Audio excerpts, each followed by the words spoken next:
আগে আমরা সবাই আসছিলাম, রানা ভাই, কনা ভাই, আদমপতি, ডাক্তার সাহেব, ভাই বোন সবাই আসছিলাম মা সহকারে।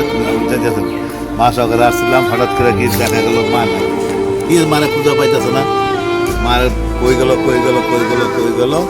আচ্ছা, অনেক খোঁজা গেল। এদিকে আবার ডাক্তার সাহেব কি করলো, উনি তাড়াতাড়ি মাইকে এখানে দাঁড়ায় মাইকে অ্যানাউন্স করলো, হোসনে আরা বেগম স্বামী মৃত ফিরোজ মিয়া, তাকে খুঁজে পাওয়া যাচ্ছে না, বয়স 70।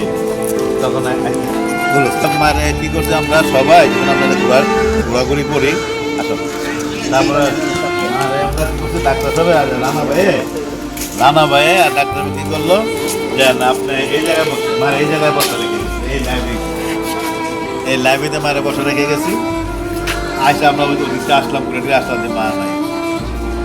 কি একটা হুলস্থুল কাণ্ড, লাস্টে সমস্ত মাইকিং টাইকিং করা হলো, ডাক্তার সাহেব মাইকিং করলো, আমরা দৌড়াইতেছি, রানা ভাই দৌড়াইতেছে, কনা ভাই, আমরা সানা ভাইও ছিল না, সানা ভাই ছিল, তুনিওরা ছিল, সবাই ব্যাগ দিয়ে ব্যস্ত হয়ে গেল। তারপর যাইতে মায় ওই মেইন গেট যে ওই জায়গায় মায় বসে রয়েছে নিরিবিলি লাইটটা হাতে নিয়ে। আজকে সবাই আছে, মা নাই।